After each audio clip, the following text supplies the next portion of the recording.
Hello there, ladies and gentlemen. George here with another interesting video. Hopefully it will be a problem-solving video. A problem-solving video in terms of, hey George, how the heck do you play Squad Leader and how come you've been playing it for so long? Actually, I haven't been playing it for longer than most players. Some players have been um, playing the game for decades, and I just started in 2017 or 2018, really. Um, but still, they're fascinated as to how do I remember the rules, and am I good in math? Am I a numbers fellow? Not really. There have been a lot of folks in my life that were better than me in math, including my youngest son.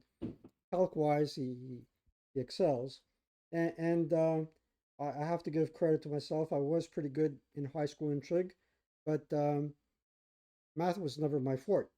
So why do I love Squad Leader? I think Squad Leader is a great game because it's memorable, and you can remember the rules by using mnemonics. That's what I do. Um, AI, it's overrated. Mnemonics, not so much. And exercising your brain is a lot better than exercising your fingers. So with no further ado, let's go in and dive in with ASL mnemonics, the ones that I enjoy and like and save my hide. First one, I'm going to turn off my video capture. Let's see if this works. There it goes. And here's the first one. Come on, man. Here. The first one is rule A444. A444, alpha 444, it's like remember in your head an ace and three of a kind fours. It's a life-saving rule because the most important aspect of this rule is a single man counter in certain circumstances can recover a weapon regardless of the phase. So typically it's because the unit that is holding the support weapon either routes, surrenders, or is eliminated, and at that time the single man counter can immediately recover the support weapon and hold the position. It's also the rule that governs how unpossessed weapons can be uh, recovered by multi-man counters during the movement phase, for example, during the rally phase by rolling under 6. And that little delta that you see here means it's not subject to leader modification.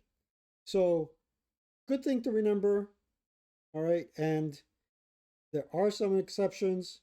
However, uh, you need to keep this one in mind because a single man counter can conceivably recover a support weapon during any phase, providing the conditions are right.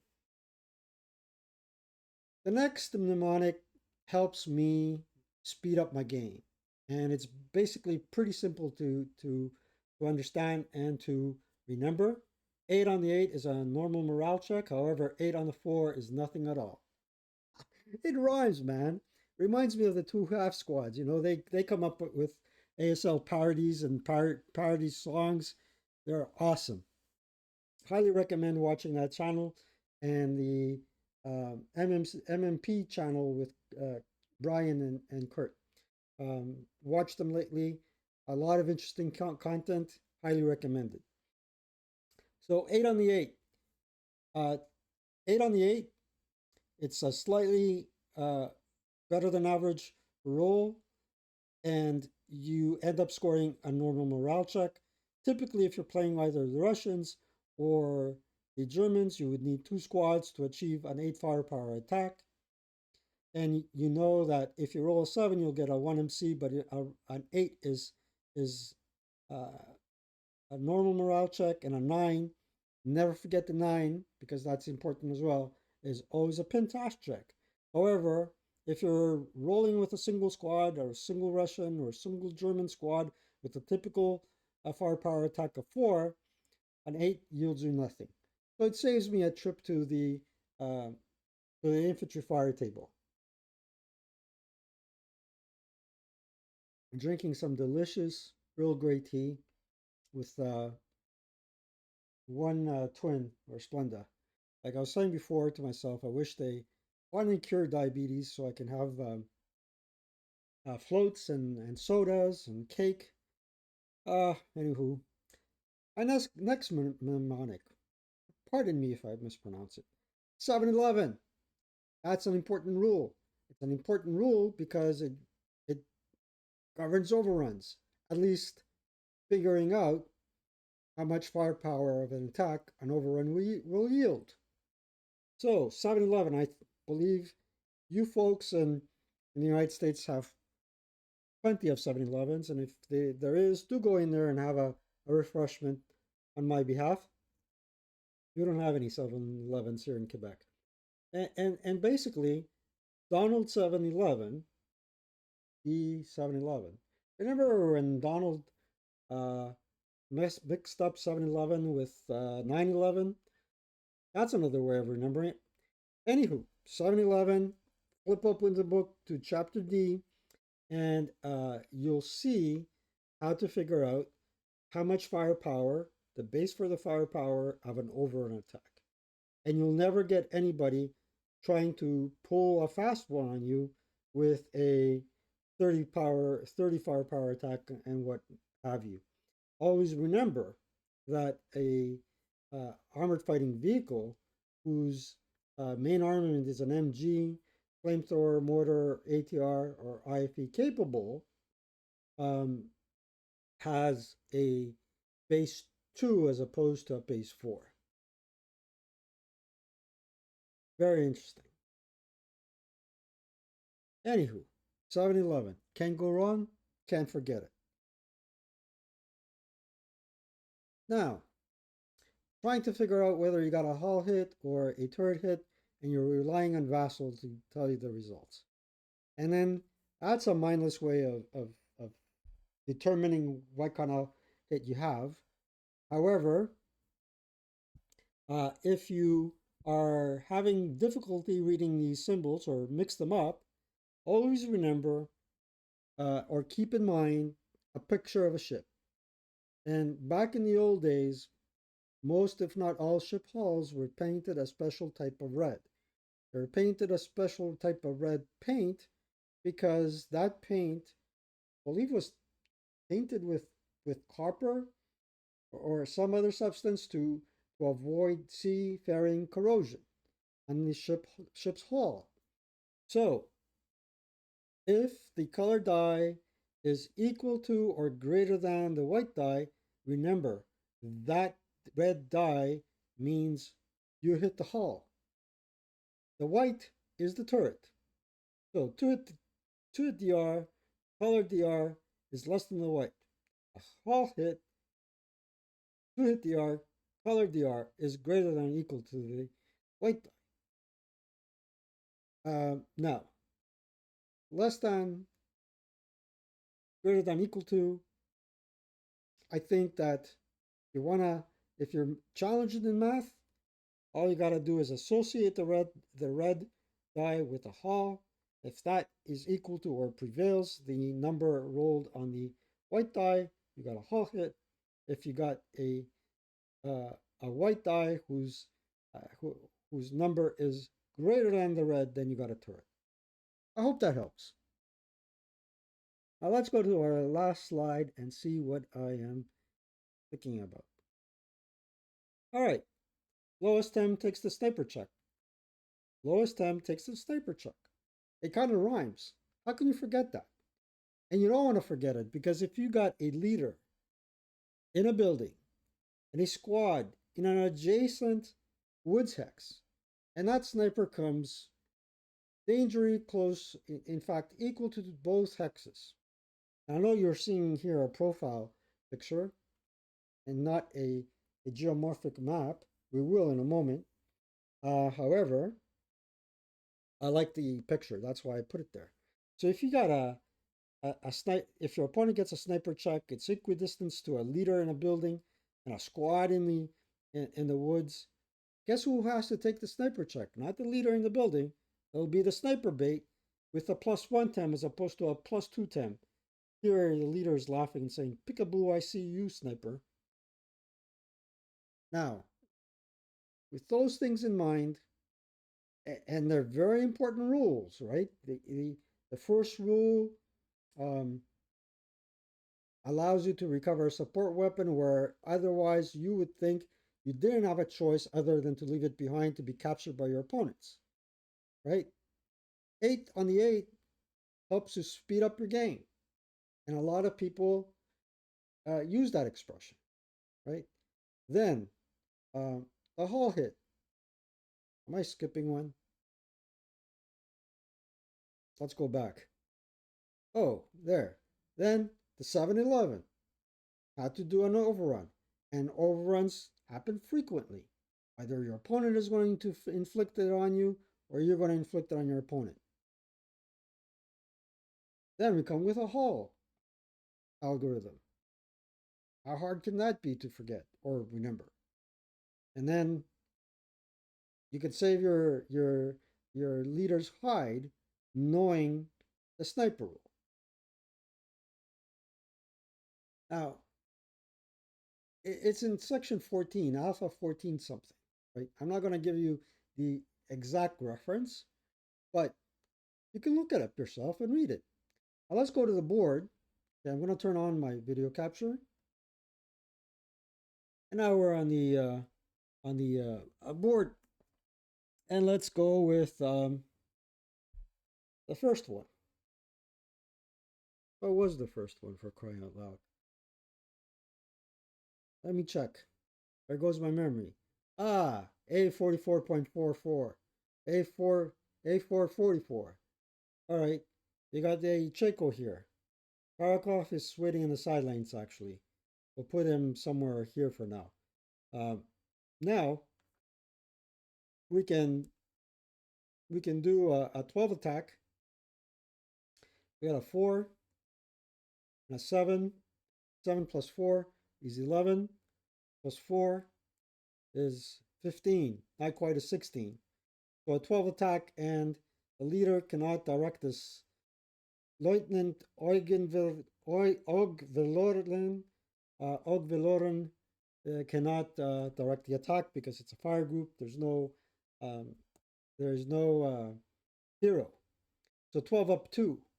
Let's see what that will give us. 12 up 2.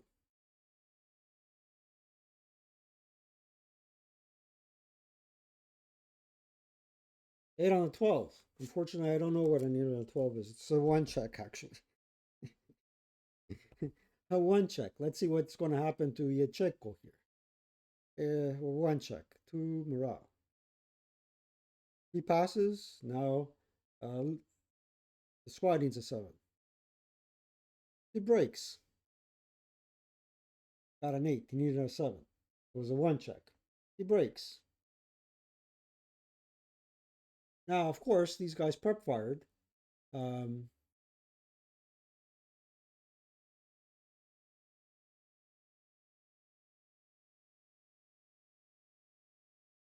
but let's say I bring up another half squad.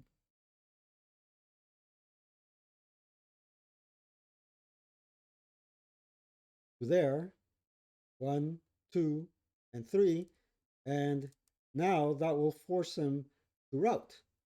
And of course, you may want to break in route because if he gets into close combat with this dude, he'll be in trouble. So let's say we didn't advance. However, he wants to hold his position, and he can go to a leader back in the line. Oops, put him back. He can route back to the woods or here, 2, 4, 6. He's always remaining 1 hex away from this guy. So the moment he routes, he rolls a 5 or anything 5 or less, and he can get the, he'll take the DM with him, and he'll recover the MMG. Now, the reason why I put Tarakov there is if Tarakov was there, first of all, he wouldn't be able to modify his morale check. However, if Tarakov recovers the MMG, like so, Uh, Supposedly he was in the hex. Then he can fire it at full firepower, um, because typically a hero can fire a support weapon at full firepower factors, right? Um, Adding one to as a detriment to his die roll, but subtracting one due to his heroic DRM, and that will probably save the position there.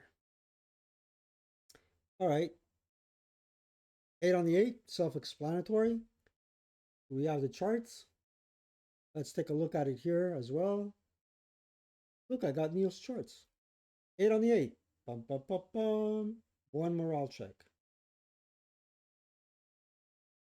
No, normal. There it is. How quickly do we forget? All good and dandy. 7-11. Let's put this guy here. Here. Um, let's get rid of the preps. He has a base 2 because his main armor is a CMG. And then we'll use tripled in half of 6. So tripled in half of 6 is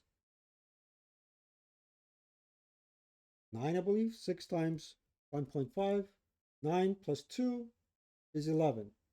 So it would probably fall to a 8 plus attack. That's for 1. Declares an overrun. So with an overrun, he would be obligated to expend a quarter of his uh, movement factors.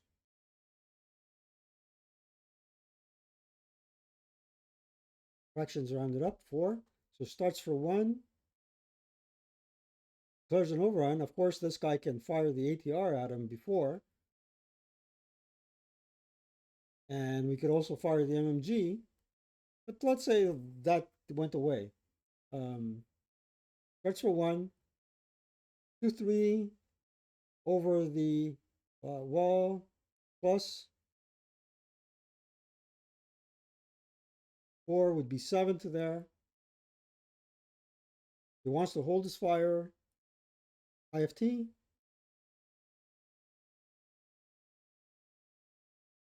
I'm not too sure if you would get a -1 or the wall temp. That would probably be another 1 check and breaks him.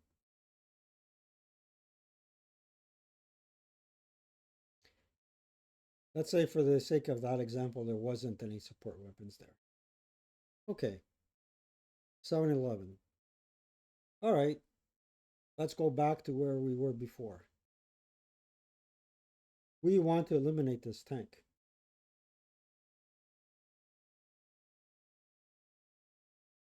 Let's unbreak this guy. From there, rid of this thing. Okay, let's do the 2-hit dice roll from here to there. Actually, from here to there. Okay, so it's 10. Vehicular target type. Plus 1, because he's a small target. Plus -1 is a range. So it's a pure up 10. It's a pure 10 to hit. However, he's hull down. So he needs a turret hit. Let's see if I get a turret hit.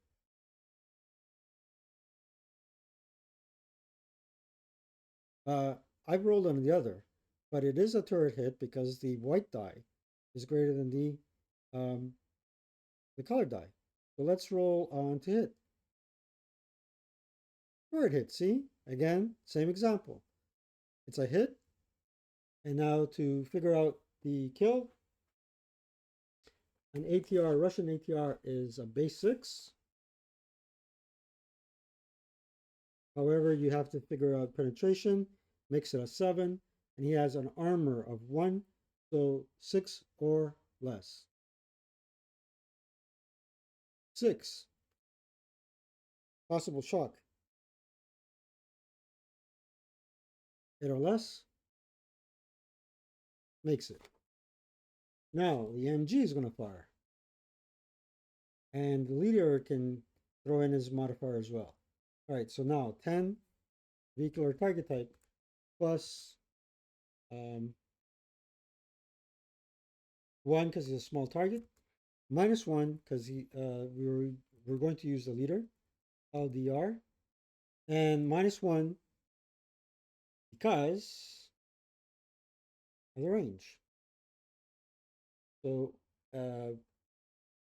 it's an 11 or less, and the breakdown number is an 11 to hit. This time we got another turret hit because uh, the 6 is greater than the color 2, the colored DR. Okay, and now at that range, the base 2-kill number of the MG is a 4. 2 hexes away makes it a 5, and the armor is 1, so 4 less. Dud. I hate those things. All right, that's basically the 7-11 and the Hall versus turret hit thingamajiggy. Now, suppose we got this situation here.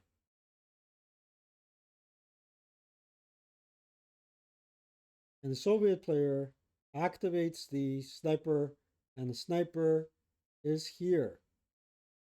Actually, the Soviet player activates the German sniper, and the sniper is here. He has 1, 2, 3 equidistant targets. This foe is 1 hex away, 1 hex away, 1 hex away. Lowest tem is here.